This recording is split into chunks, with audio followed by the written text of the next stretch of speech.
Growing up in my family often felt like living in a house where all the windows pointed towards someone else. No matter what I did, no matter how hard I tried, the spotlight always landed on my younger sister Lily.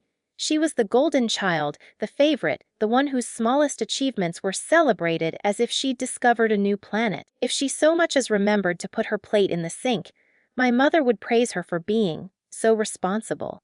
If I cleaned the entire kitchen after a long day of school and work, it was brushed off with a flat, "That's what you're supposed to do." The funny thing is, I wasn't jealous at first. I genuinely loved Lily. She was bright, bubbly, and carefree, with a laugh that filled every room she entered. I used to braid her hair before school and help with her homework. I defended her when kids picked on her for being too sensitive. I wanted the best for her.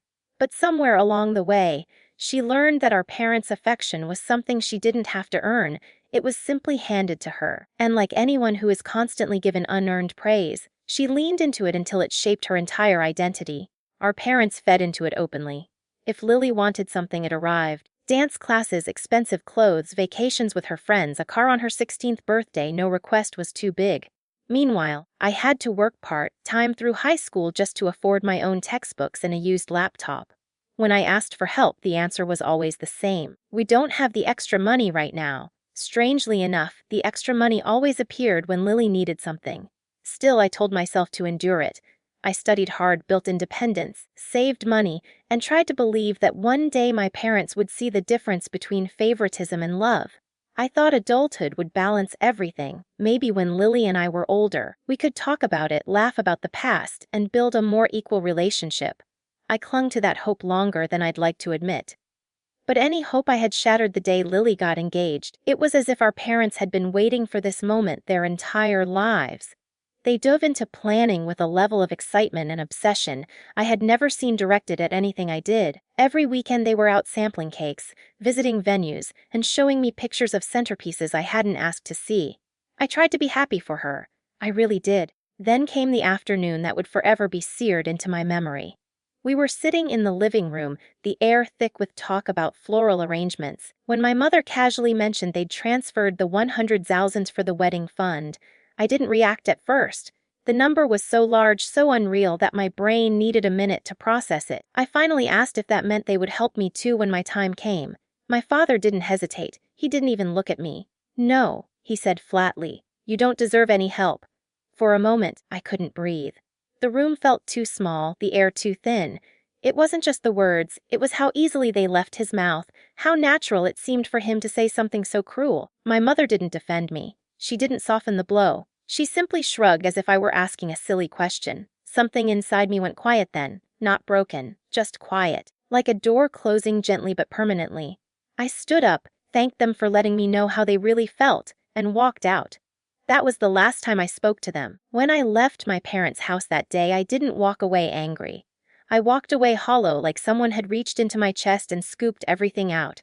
For the first few weeks, I moved on autopilot: eat, work, sleep, repeat. The silence in my apartment felt unfamiliar, almost threatening. No criticisms, no comparisons, no expectations. Just me, the hum of the refrigerator, and too much time to think. I cried more in those first 30 days than I had in the previous 10 years combined, but eventually the tears stopped, and what remained was something sharper, clearer: determination.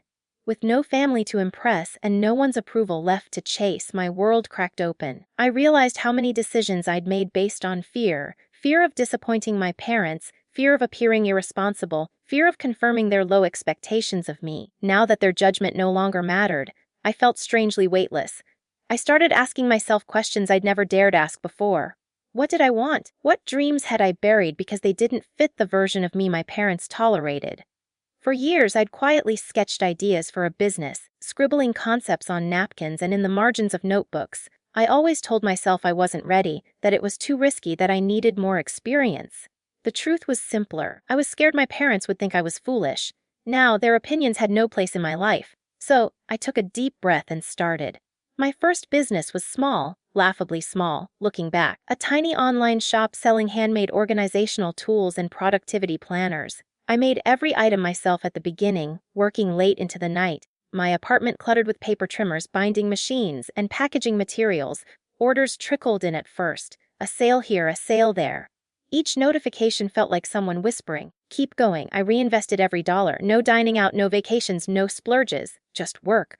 Hard, repetitive, exhausting work, but it was mine. Every step forward, every mistake, every tiny success belonged solely to me. By the end of the first year, the online shop wasn't just profitable, it was growing faster than I could keep up with. I hired help, then more help. I expanded into digital products, corporate packages, subscription boxes. The workload was immense, but with every sleepless night, I felt myself rewriting the story my parents had written for me. I wasn't the daughter who didn't deserve help. I was the woman who didn't need it. Year 2 brought even bigger opportunities. Collaboration offers, wholesalers, bulk corporate orders. I opened a small office, then a second one. Somewhere along the way, I stopped waking up with the heaviness of betrayal and started waking up excited to work. The pain didn't vanish, it just transformed into something useful. By year 3, I was earning more money than I'd ever imagined possible, not because I craved wealth, but because I'd poured every ounce of myself into building a life my parents couldn't take credit for. When I toured the $2 million house that would eventually become mine, I walked through it with quiet awe. High ceilings, sunlit rooms. A backyard that felt like a private sanctuary. Standing in the empty living room, I felt no urge to call my parents and prove anything. I felt no desire for them to see what I'd built. The house wasn't for them, it was for me, the me who had survived, endured, and risen. It was the physical embodiment of the truth I had finally grown into. I was enough all along. 3 years had passed since I'd walked out of my parents' home and carved a new life from the silence they left behind.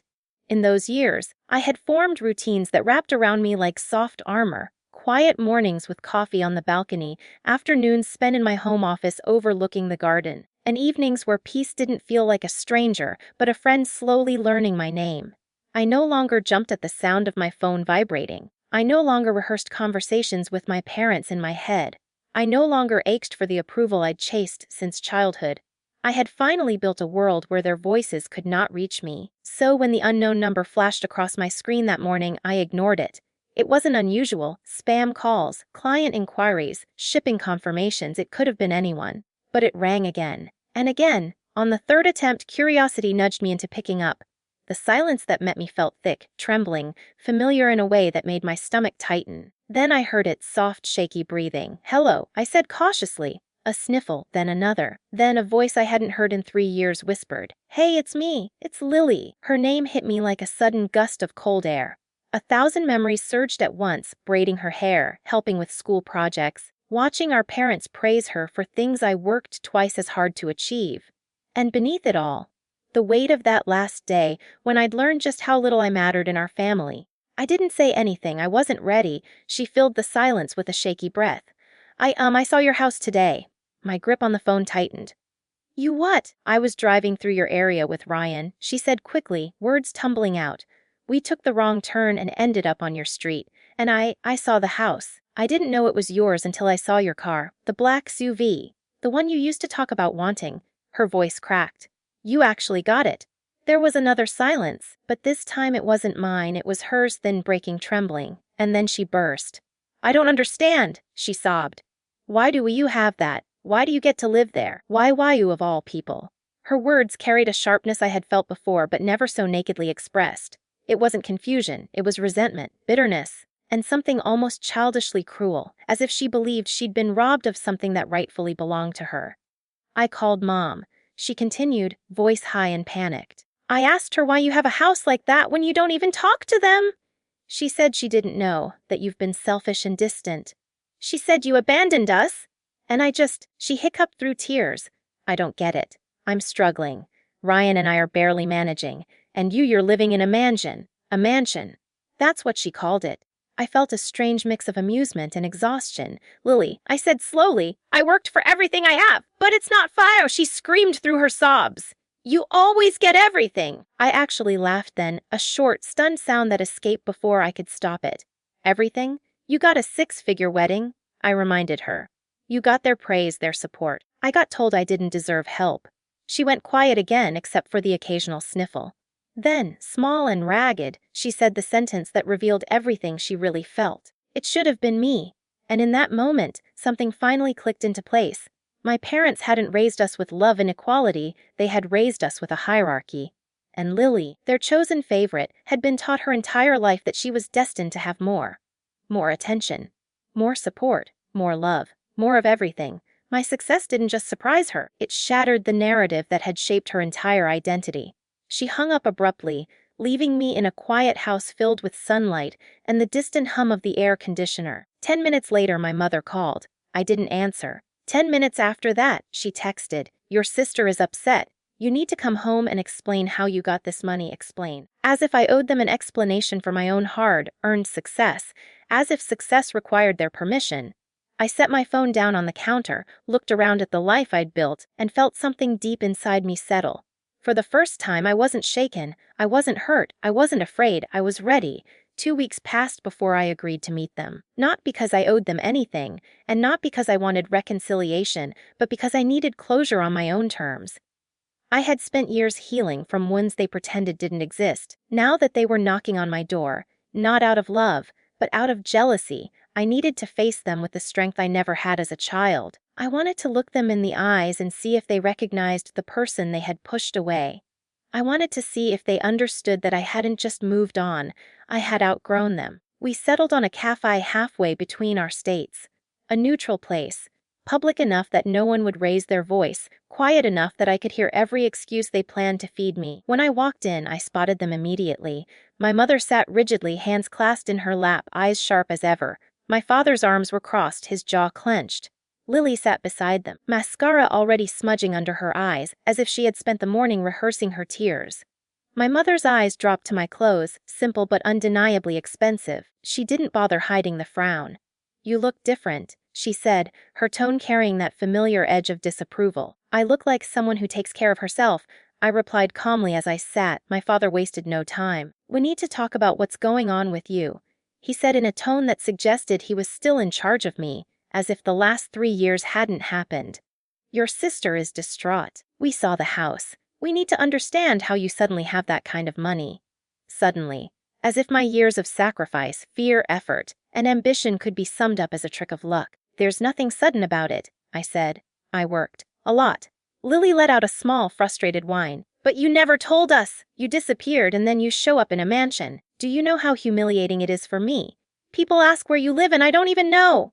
I blinked at her. "My location is not an accessory for your social life." My father leaned forward. "We are your family. We deserve to know." I almost laughed. "Family? You told me I didn't deserve help. You made it extremely clear where I stood." My mother stiffened. "That was years ago. You're taking it too literally. Parents say things." "Maybe," I said, "but most parents don't say them with complete sincerity." I paused, watching their faces twist with discomfort. "You meant it and that's fine. But actions have consequences." Lily's voice cracked. "We need help. Ryan lost his job. Our mortgage is behind. I hoped you could help us." And finally, the truth emerged, the reason they wanted to talk, the reason for the panic, the sudden concern. They didn't want me. They wanted what I had. "I'm sorry you're struggling," I said softly. "But I'm not your safety net." My mother's eyes flashed. "After all we've done for you." I cut her off gently. "You didn't do things for me. You tolerated me while giving everything to Lily. I spent years believing your approval was something I could earn if I tried hard enough. But you know what I've learned." They waited, tension thickening the air. "I don't need your approval, and I definitely don't owe you anything." Lily burst into tears again, clutching a napkin. "Why are you being so cruel? We're family. Family isn't the people who break you and then demand pieces of what you built from your healing," I said. "Family is chosen by love, not obligation. And I choose peace." My mother stood abruptly, offended and flustered. My father muttered something under his breath. Lily sobbed quietly, staring at me like she didn't recognize who I had become. Maybe she didn't, because for the first time I was no longer the dutiful daughter or the forgotten sister. I was simply myself, whole, confident, free. I stood, placed enough money on the table to cover my coffee, and offered them a small, sincere smile. "I wish you all well," I said, truly. "But my life is mine now." Without waiting for their response, I walked out into the cool air. The sky was bright, impossibly blue, and for the first time in my life, I felt no strings pulling at me. No guilt. No fear. No yearning for what could have been, just freedom. Sweet, earned freedom.